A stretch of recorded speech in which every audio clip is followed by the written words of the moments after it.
So if that's the case, man, we're in a tough spot again.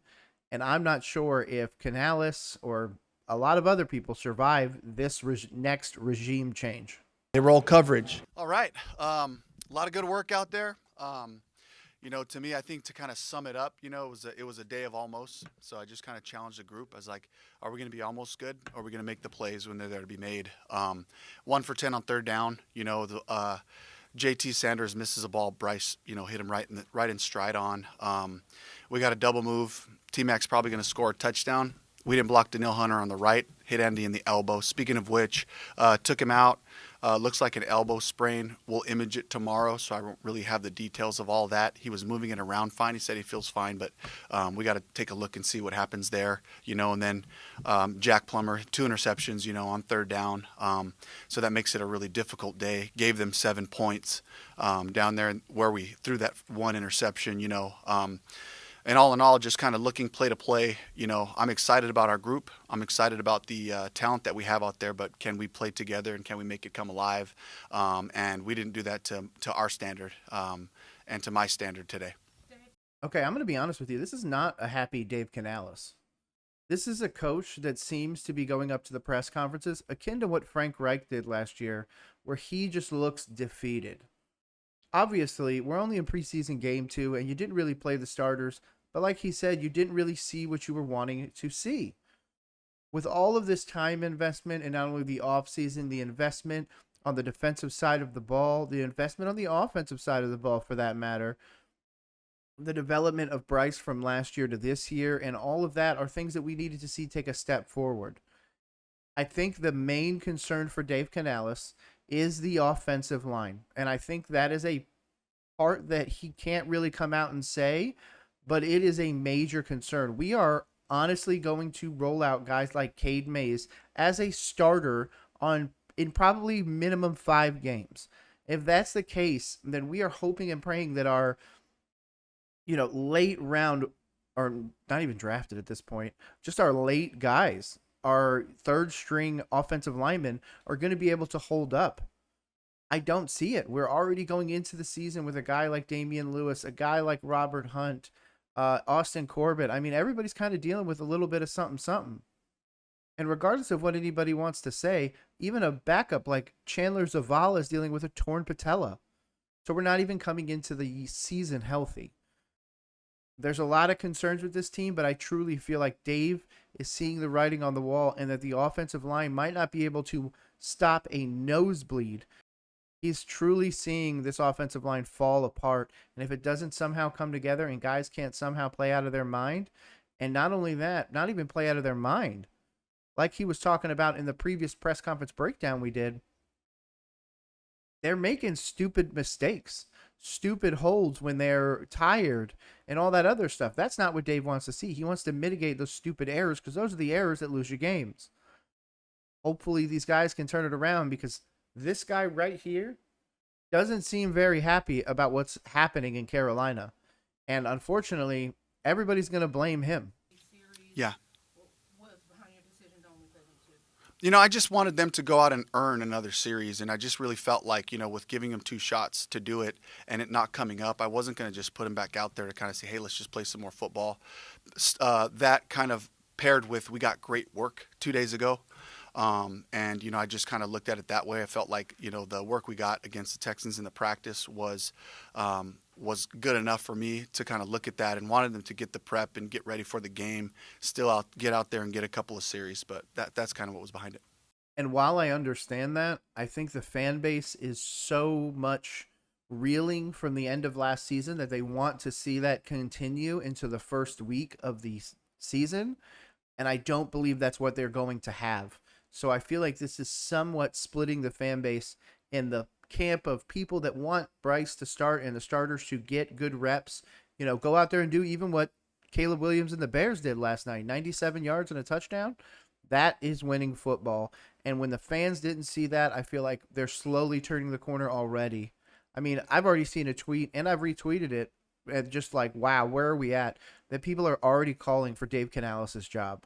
We're in the preseason. I understand I overreacted a little bit, but I truly think that offensive line health is a glaring, red error sign or whatever. I just can't get myself to a place to put this team any higher than 7 wins. And I'm going to be honest with you, by preseason week 3, so the end of this next week, I'll probably adjust that down to 6-11. So if that's the case, man, we're in a tough spot again. And I'm not sure if Canales or a lot of other people survive this next regime change. Bryce is heading into his third NFL season. He's more experienced now in the game. What are some areas of growth that you've seen in Bryce Young, or maybe some areas that may need improvement? I just love Bryce to just continue to be a consistent leader for his team, operating the systems. He's been just on time. He's been, making our practices come alive, really, and allowing us to dig deeper into the playbook. Any update on Carter? Carter went back. Yeah, he came back in, finished the game. So I think he just kind of got rolled up on. I'm not sure if it was an ankle or knee, but he was able to return, so we got him back out there. We haven't seen Cam Jackson. He's been working off to the side for Yeah. a while. What's the latest on him, and then what's the update on Nick Score? Yeah, for Cam, so something in his shoulder. So really the goal is to try to make sure that he's stable and has his strength back. He's heading that direction. So I'm hopeful that he'll play, that he'll practice this week for the Steelers. But again, he's got to be able to prove and show us that, he's got the strength back in the shoulder. And then who else did you ask about? Scored just from the Heat. Yeah. So I didn't tell you guys. So Scorton suffered a collapsed lung. It was a very physical play. It was presenting like heat exhaustion, because he was having trouble breathing. He was getting tired and all that. So we kind of cooled him down.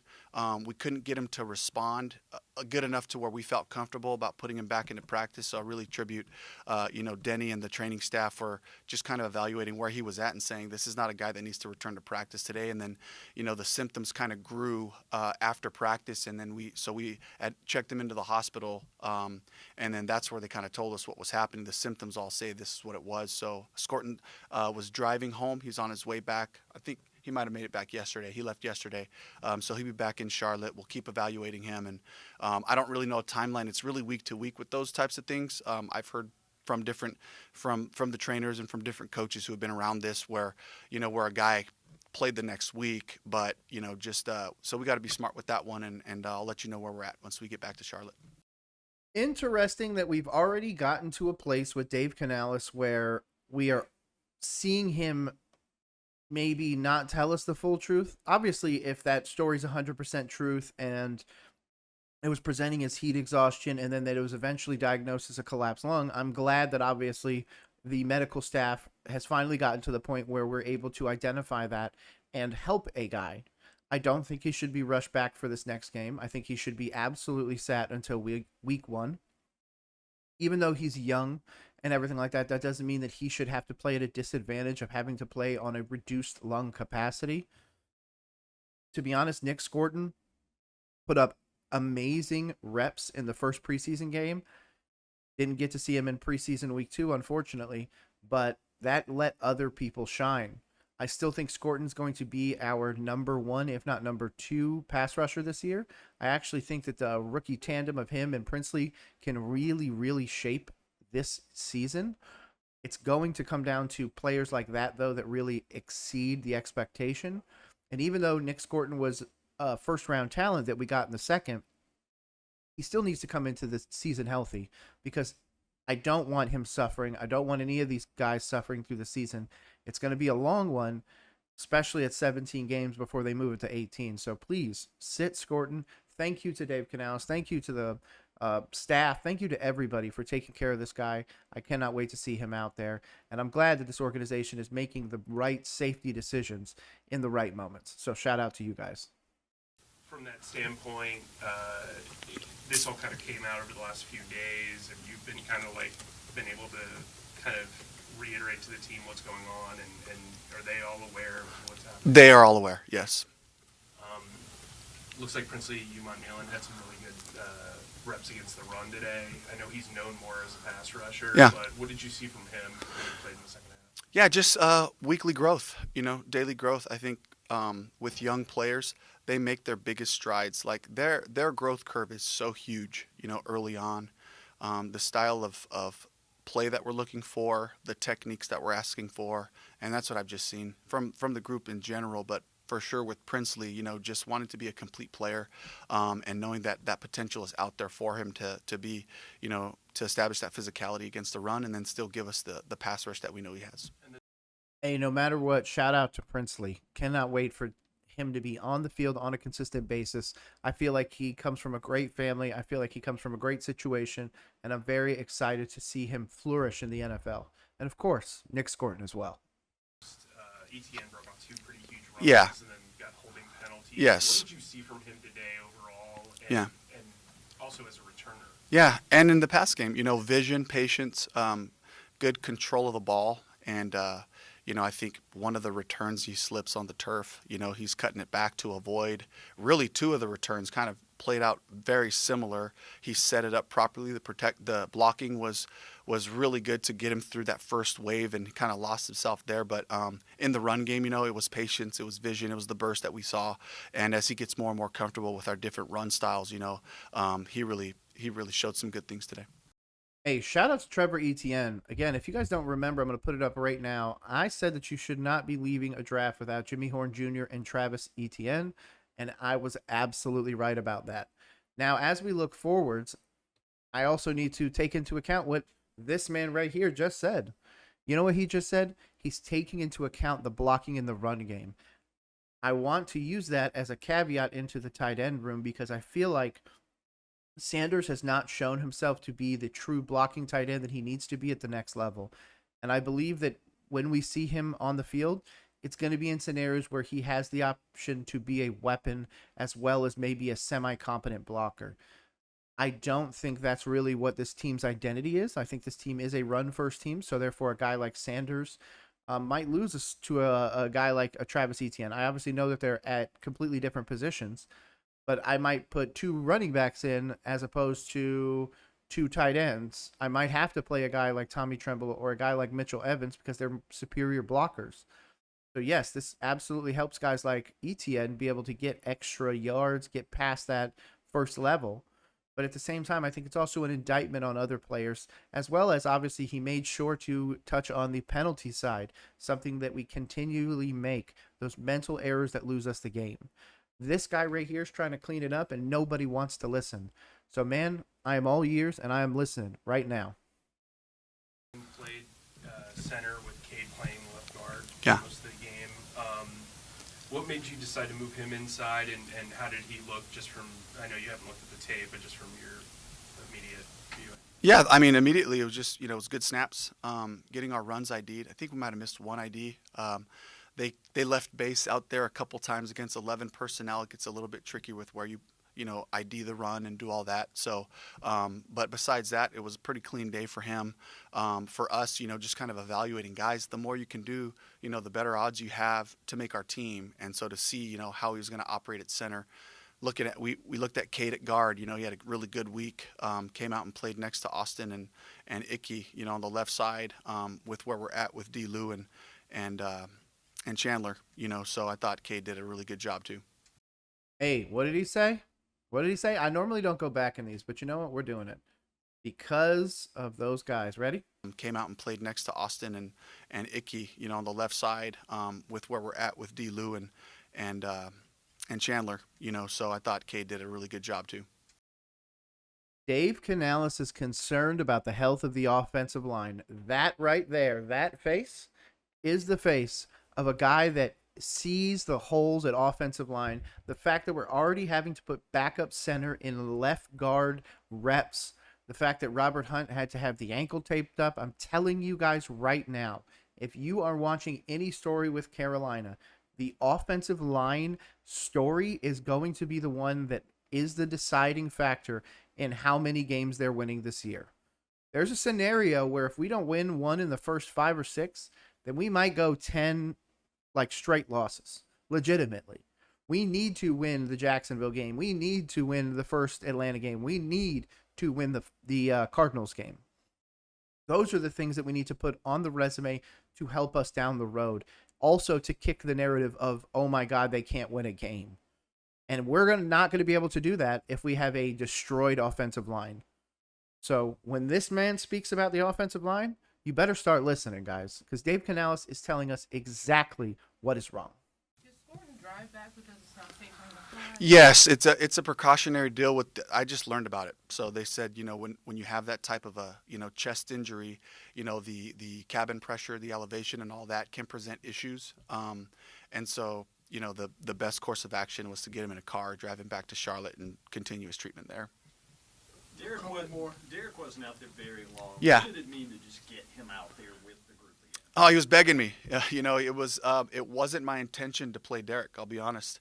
And he was like, Coach, I just got to get out there. I got to get my hands on somebody. And he was, wearing Coach Washout too. And I just love the fact he wanted to be out there with his guys. He wanted to be able to, see game speed, be able to get his hands on something and knock something back. And so I was really excited to see Derek back out there. Also, myself as well, Derek Brown is honestly my favorite Carolina Panther right now, especially if I keep out those rookies because, of course, I love Lathan Ransom. But regardless, Derek Brown being back out there completely changes the defensive line as a whole. Former Pro Bowler. I mean, I am just glad to have him back out there, healthy and ready to go. This season is his to take over, especially coming off of that, 100 and change tackle season. Like, this dude is dynamic. I'm ready to have him back out there. How do you balance, I guess, wanting to win and be competitive in Yeah. a preseason game, but also having the outcome that you had today and last week? I think the cool part for me is it allows us to coach our guys hard on the fundamentals of football, which is the reason why we come away with 3 points, which is the reason why, teams are sustaining drives, different things like that. It's like it comes down to the basics. It comes down to playing your leverage, knowing your assignment, and then finishing the play. Who's going to make the plays for us? That's what we want to know, and we've seen guys do it, consistently and then inconsistently when we get into our game settings. And so it just allows me to challenge him. Like, we're trying to win all these games, with whatever group goes out there. That's the goal. And to not be able to get that done, it's frustrating, and how far do we read into it? Not very far. This is this game. We got a week of work in front of us. We have 2 really important practices before we go into Pittsburgh. The starters will not play this upcoming week. And so those practices really become so valuable because it's the last time we have this whole group together, and we're able to get the intensities that we want going into the season. I feel great about our conditioning level. I feel great about the physicality of the play. I don't feel great about our execution of the basics because it's not showing up consistently for us, and there's flashes. I'm excited about our guys. I'm excited about our people, but that's where leadership comes in, and when are we going to take those steps to count on each other and to be able to make those plays when they're available. And it starts with not making boneheaded plays, and that starts on the offensive line. I'm going to keep hammering it in, but this one I'll make short. He's telling you exactly what's going on, no matter what guys we roll out there, which means he knows there's going to be inconsistencies on the offensive line. That penalty through, oh God, who was it? I can't even remember. You know what? It's drawing a blank. I'll have to find it and put it in here. But the amount of penalties we had in these 2 games was something that we can't handle. Like, truly, we're going to have to win on razor thin margins. And losing these scenarios where we're 2, 2nd and 3 and turning that into, 2nd and 18 because of a stupid penalty or, 2nd and 13 with a stupid penalty, we're in a lot of trouble, especially because this offense has not shown us that high-end ability. So this concern that Dave has in his face is absolutely a valid one. And this is where we're at with Carolina. Carolina is in a place where we have a ton of weapons now. To be honest, Nalo is going to be an absolutely dynamic wide receiver in Carolina for hopefully a decade. Not only that, but we have Xavier Legette coming off of the surgery foot, whatever it was from last year. We've got guys like Jalen Coker taking that next step. Of course, we bring in guys like Jimmy Horn Jr. and Hunter Renfrow. Adam Thielen, the old man, is out there as well. Bringing in guys like Rico Dowdle and, of course, Travis Etienne to help Chuba Hubbard in the run game. Mitchell Evans to help in the blocking. I mean, we've absolutely added pieces all over the offensive side of the ball. And that's not even counting Princely, Nick Scorton, Lathan Ransom, and so much more. But it doesn't matter what happens if the offensive line can't stay healthy. If the offensive line can't maintain consistency, and if the offensive line continually makes boneheaded plays that put us in positions to lose. So if you want to see more of these Dave Canales breakdowns and try and get into the mind of our head coach, make sure you're subscribing here. My name is Nick. This is Roll Coverage, a thing that I do all the time, and I can't wait to see you in the next video tomorrow.